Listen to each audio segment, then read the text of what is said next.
네, 오늘 정치 토픽 세 번째도 이재명 이야기입니다. 자, 이재명 변호사들.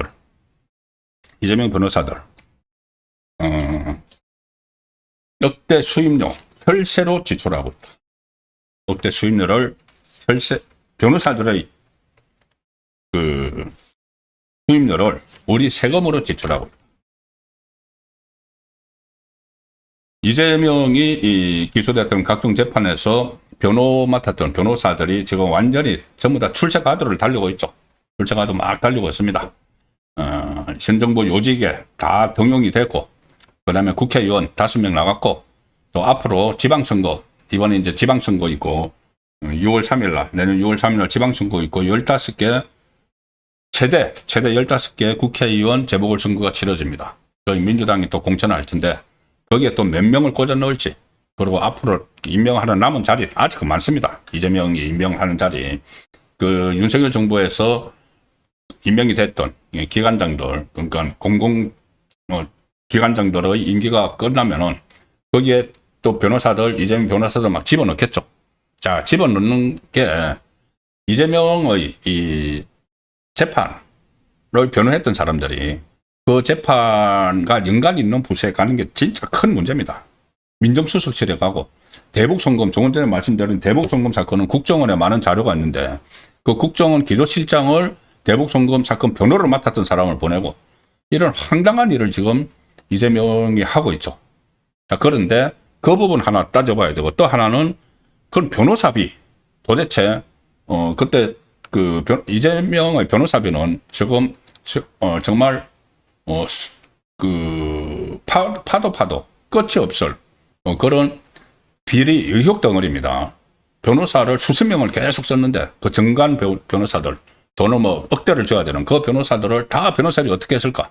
그래서 결국 나오는 것이 변호사들을 자리를 줘서 결국 변호사비 대납시키는 거 아니냐? 우리 돈으로 국민 혈세 가지고 그런 이야기들이 나왔는데, 이 사람들이 지금 돈을 얼마나 받고 있는지 자료가 하나 나왔습니다. 이 국고에서 이재명의 변호사비를 추가 대납하는 거 아니냐. 그때도 얼마씩은 줬겠죠. 근데 저 추가 대납하는 거 아니냐. 국민의힘 신동욱 의원이 이 비서실, 용산 비서실, 법무부, 외교부, 인사혁신처, 금융감독원, 이 사람들이 이제 변호사들이 가 있는 그 부처로부터 제출받아 분석한 자료가 있습니다. 자, 도표를 하나 보여드리겠습니다.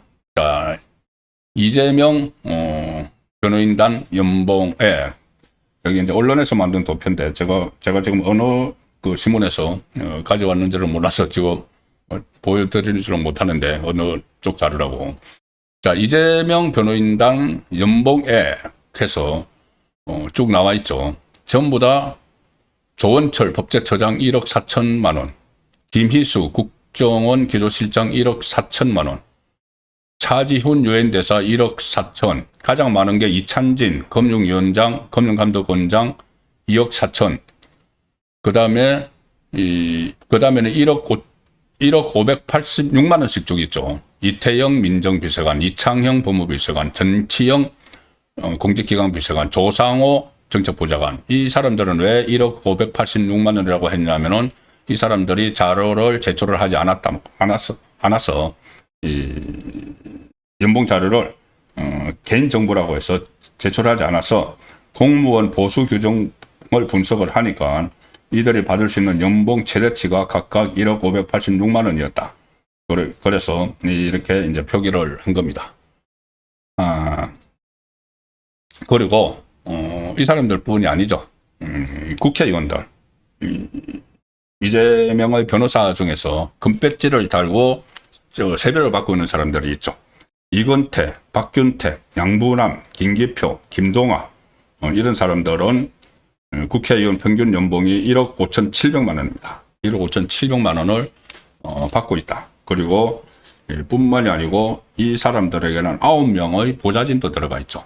보좌진까지 하면은 엄청난 우리 국고로 이재명의 변호사들에게 사실상 이재명 변호사비를 주는 그런 상황이 지금 돼가고 있는 것이죠. 자, 연봉 1위 이찬진 금융감독원장 2억 4,115만 원. 이재명 변호인단 출신 가운데 가장 많은 연봉 액수를 기록을 하고 있는데, 이찬진은 이재명의 사법연수원 동기죠. 그리고 쌍방울 대북송금 2억 사건 변호인을 지금 맡았었고, 이 조원철 법제처장이 2위. 근데 조원철은 대장동 비리 사건, 위정교사 사건 변호사였고, 김희수 국정원 기조실장 대북송금 이용 사건 변호사. 자, 차지훈 유엔 대사, 유엔에 가가지고 아무것도 모르고 외교라고는 외자도 모르는 사람이 이재명의 동기고 변호사라고 해서 유엔 대사로 앉혀놓고 1억 4,537만 원 변호사비 대신 받고 있을 가능성이 높은 것이죠. 네. 자, 이런 정부 요직에서 이재명의 변호사 출신들이 억대 연봉을 받고 있다는 것이 오늘 또 국정감사에서 공개가 됐습니다. 네, 오늘 국정감사에서 나온 다른 소식을 같이 아울러 전해드리겠습니다. 이 국정감사에서 오늘 이진숙 전 방통위원장이 국정감사에 출석을 했습니다. 지난번 추석 연휴 앞두고 수갑 체포를 당해서 이재명 정권의 민낯이 또 하나 드러나는 그런 일이 있었죠. 오늘 국정감사에 출석을 했는데 과기정보통신위원회, 본인이 그 전에 최민희 위원장하고 계속 최민희 위원장이 이진숙 방통위원장을 축출하기 위해서 가전 모략을 다 꾸몄던, 거기에 오늘은